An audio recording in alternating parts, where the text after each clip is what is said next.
الفاتحة.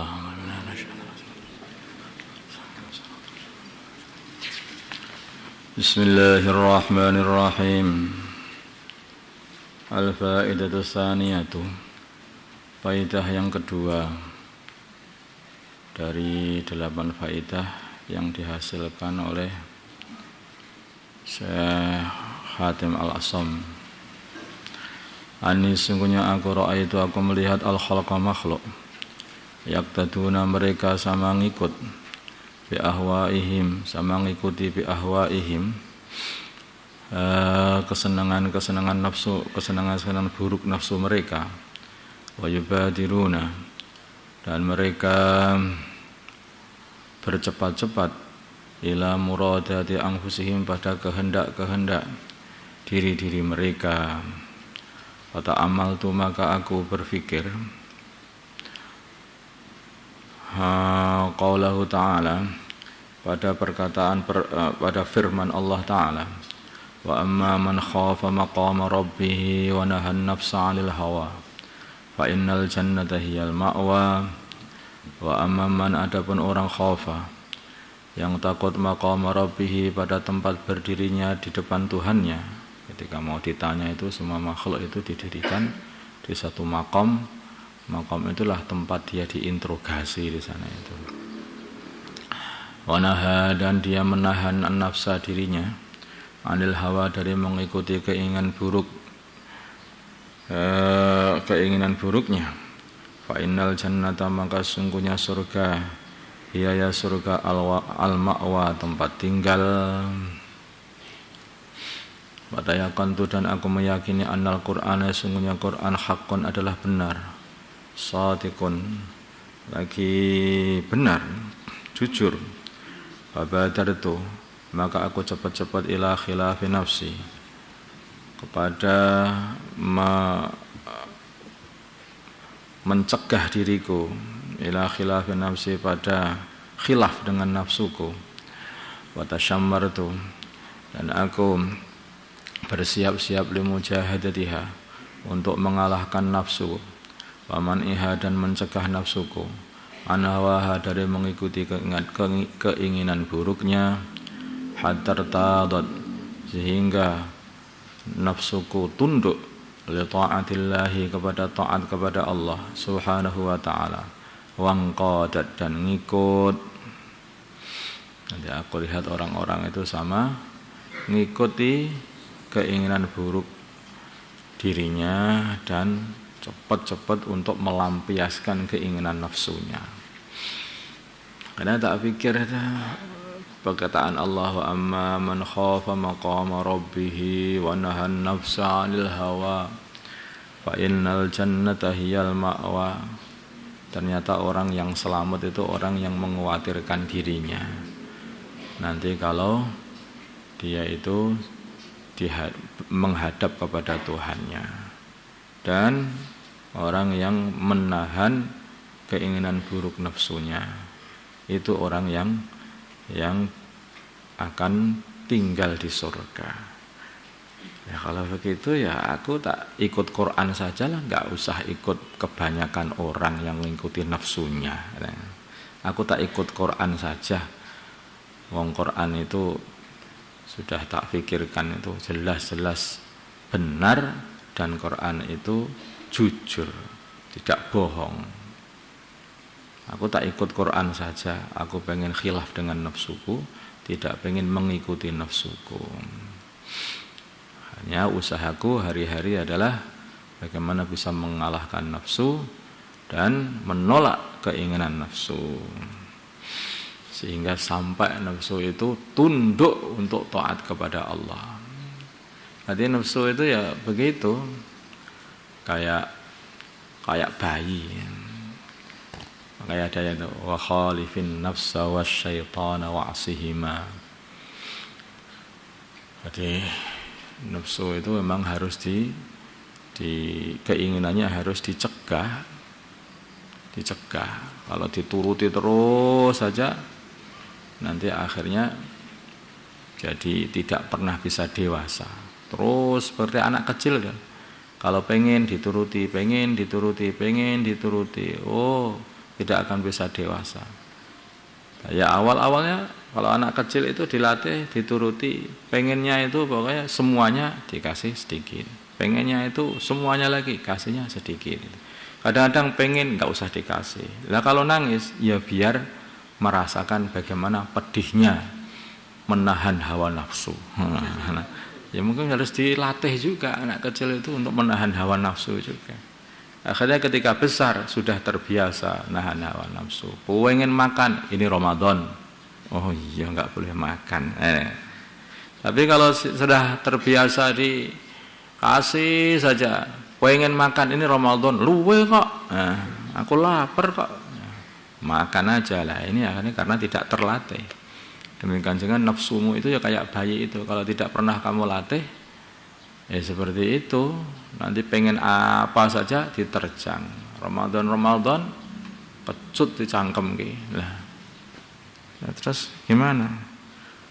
Wong enggak dileboni siwak setan iki mahare itu jadi kecut rasanya cangkem gitu. Tahu enggak siwak setan? Rokok itu lah siwak setan. Nah rokok ya iki poso-poso ngerokok.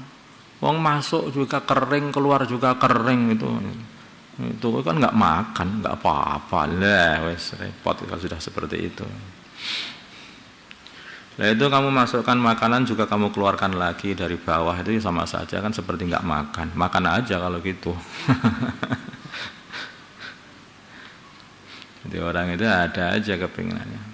Al-faidatu salihatu, faidah yang ketiga ini sungguhnya aku ra'aitu melihat kullu wahidin setiap orang minan nasi dari manusia yas'a dia berusaha fi jam'i khutami dunya di dalam mengumpulkan harta dunia, tsumma yumsikuhu kemudian dia menahannya harta itu qabidan dengan menggenggam yadahu tangannya alaihi atas harta. Fata'ammaltu maka aku berfikir fi qauli ta'ala di dalam firman Allah Ta'ala ma indakum yang fadu wa ma indallahi baq, ma apa-apa indakum di sisi kamu yang fadu akan hilang, wa ma dan apa-apa indallah di sisi Allah bagian adalah kekal. Wa badalku maka aku kerahkan mahsuli apa yang aku hasilkan minat dunia dari dunia liwajhillah untuk mencari ridha Allah saja. Wa farraqtuhu maka aku bagi-bagi hasil duniaku bainal masakin di antara orang-orang miskin liyakuna supaya adanya hasil duniaku tadi dhuhran sebagai simpanan li bagi diriku indallahi ta'ala di sisi Allah, karena nanti kalau yang nyimpan Allah akan kekal, kalau yang nyimpan aku nanti hilang. Bagaimana caranya biar disimpan Gusti Allah? Bagi-bagi kepada fakir miskin itu nanti disimpan sama Gusti Allah. Wa ma indallahi baq. Al-faidatur rabi'atu, di sini masyaallah. Faedah yang nomor 4, ani sungguhnya aku raaitu melihat ba'dal khalqi sebagian makhluk dhanna mengira syarafahu kemuliaan dia wa izzahu dan kemuliaan dia sama saja fi kasratil aqwami di dalam banyaknya kaum wal asyairi dan banyaknya kerabat, faghtarra atau banyaknya qabilah, faghtarra maka dia telah tertipu bihim dengan banyaknya kaum dan asyair, wa za'ama dan ada yang mengira, wa za'ama dan mengira akhirun orang lain, annahu sungguhnya kemuliaan itu fi sarwatil mali di dalam banyaknya harta wa kasratil awladi dan banyaknya anak-anak, faftakharu maka mereka berbangga-bangga binga dengan harta dan anak-anak, wa hasiba dan mengira ba'dhum sebagian mereka asyrafa kemuliaan itu kemuliaan wal izzah dan kemuliaan fi ghasbil amwali di dalam merebut fi ghasbi amwali nah di dalam merebut harta manusia, wa dzulmihim dan mengzalimi manusia, wa safki dimaihim dan mengalirkan darah manusia. Kalau sudah bisa mengalirkan darah orang lain itu bangga, mulia perasaannya. Wa taqaddad dan dia beriktikad, wa ta'ata dan beriktikad taifatun orang yang lain, annahu sesungguhnya kemuliaan itu fi itlafil mali di dalam menghabiskan harta, wa israfihim dan menghambur-hamburkannya, wa tabdzirihi dan memubadzirkan harta. Wa ta'ammaltu dan aku berpikir fi qouli ta'ala di dalam firman Allah Ta'ala, inna akramakum sungguhnya paling mulia kalian indallahi di sisi Allah atqakum adalah paling takwa kalian. Fahtartu maka aku melihat at-taqwa taqwa wa taqatu dan aku beriktikad anal Qur'an sungguhnya Quran haqqun adalah benar, shadiqun lagi jujur benar, wa dannahum dan sesungguhnya perkiraan mereka, wa hisbanahum dan perkiraan mereka, kulha semuanya itu batilun adalah tidak ada gunanya, zailun akan hilang. Yang benar itu yang dikatakan Al-Quran, yang paling mulia itu adalah yang takwa. Sedangkan perkiraan orang-orang, oh kemuliaan itu ada pada banyaknya pengikut, ternyata tidak. Pada banyaknya harta dan anak, ternyata tidak. Kemuliaan itu pada kekuasaan, bisa merebut harta orang, bisa mendolimi orang, bisa menyembelih orang, ternyata juga tidak. Ada yang kemuliaan itu adalah bisa berfoya-foya dengan harta, nah, ternyata juga tidak. Yang benar kemuliaan itu adalah ketika seseorang bisa takwa kepada Allah. Nah, sedangkan apa yang dikira-kira mereka orang-orang itu ternyata hilang sama sekali, tidak ada gunanya. Al-faidatul khamisatu faidah yang nomor 5. Ani sungguhnya aku raaitu melihat annasa manusia yadhummu mencela ba'dhum sebagian mereka ba'dhan sebagian yang lain, wa yaghtabu dan menggunjing ba'dhum sebagian mereka ba'dhan sebagian yang lain, wa wajadtu maka aku dapatkan dzalika perkara itu minal hasadi dari kedengkian, wal jahi dan kewibawaan, wal ilmi dan ilmu. Nah, orang itu kalau sudah hasad, yaitu pengen hilangnya nikmatnya orang lain, itu supaya nikmat itu kembali kepada dirinya, atau pengen hilangnya nikmatnya orang lain walaupun nggak kembali pada dirinya, pokoknya nggak pengen orang lain itu enak, itu namanya hasad. Kalau sudah ada kepingan seperti itu, namanya iri, dengki, itu seperti itu orang itu mesti akan musuhi orang, mencela orang, terus celah sana, celah sini. Kalau ada orang yang Allah apa itu, nah itu celah sana. Kemudian kewibawaan, itu yang menjadikan orang berebut kewibawaan itu mencela sana, mencela sini.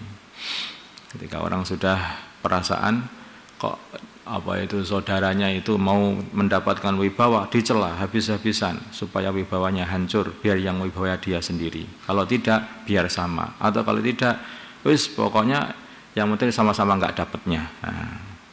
Atau dengan ilmu, supaya ilmunya ditampak hebat, maka dia mendebat, mencela orang lain. Apa itu salah itu pendapat dia itu begini terus. Nanti karena sebab ilmu itu orang juga menggunjing orang lain gara-gara ilmu ini. Makanya orang itu ya begini, kalau bermain dengan orang sudah punya ilmu, ini maka harus dijaga akhlaknya. Karena juga ada efek sampingnya ilmu itu. Di antara efek sampingnya yaitu mencela orang lain, menggunjing orang lain demi untuk menjaga hati-hati manusia selalu menghadap kepada dia. Sebetulnya itu juga masuk di dalam golongan hasad gitu. Masuk dalam golongan hasad. Jah dan ilmu itu karena pengennya jah, pengennya kewibawaan. Dengan ilmu dia dapat wibawa. Untuk mempertahankan wibawa, bagaimana hati-hati manusia selalu menghadap kepada diri dia. Kalau ada orang lain yang dilihat, ada orang-orang yang mulai hatinya condong kepada orang lain itu, maka dia berusaha mencela orang itu supaya orang hati-hati manusia tidak condong kepada, tidak suka kepada orang yang dia cela itu. Sukanya hanya pada dia sendiri, diri sendiri. Nah, pengennya seperti itu. Nah, itulah kondisinya manusia seperti itu. Ini kalau nggak diselamatkan sama orang, maka bisa hancur orang itu. Pada amal tuh, coba kamu ingat-ingat saja. Kamu ingat-ingat gitu. Kenapa orang itu mencela orang lain itu?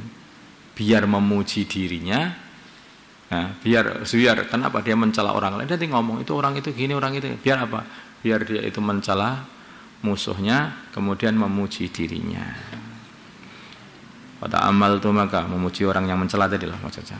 Pada amal tu maka aku berpikir fi qouli ta'ala dalam perkataannya Allah Ta'ala nahnu qasamna bainahum ma'isyatahum fil hayatid dunya.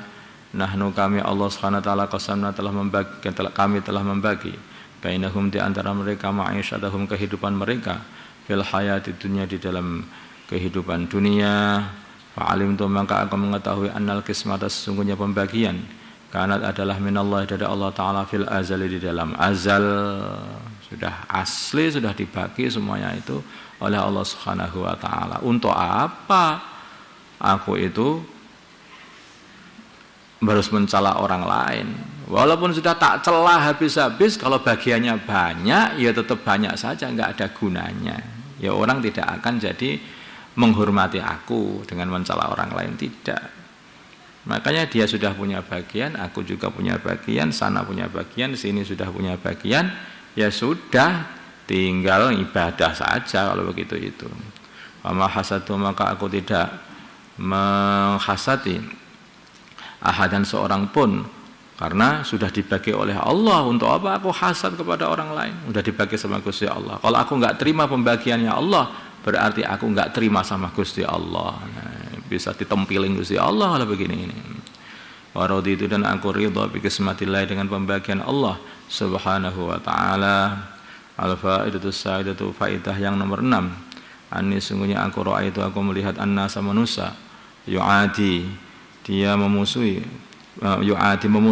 ba'dhum sebagian mereka ba'dan sebagian yang lain li gharadin karena satu tujuan wa sababin dan satu sebab. Wa ta'amaltu maka aku berpikir qaulahu pada perkataannya Allah Ta'ala inna syaitan lakum aduun fattakhidhuhu aduwa. Inna syaitan sungguhnya syaitan lakum bagi kalian aduun adalah musuh fattakhidhuhu maka ambillah setan itu aduan sebagai musuh. Perintah Allah suruh menjadikan setan itu musuh, bukan suruh menjadikan saudara sendiri musuh. Fa'alim tu maka aku mengetahui ana sungguhnya la tajuz tidak boleh ada waktu ahadin memusuhi orang lain ghairi syaitan selain memusuhi setan saja. Sudah kalau begitu musuhku setan saja. Saudara-saudara Islamku semuanya adalah saudaraku bukan musuhku. Astaghfirullah astaghfirullah astaghfirullah astaghfirullah astaghfirullah astaghfirullah astaghfirullah astaghfirullah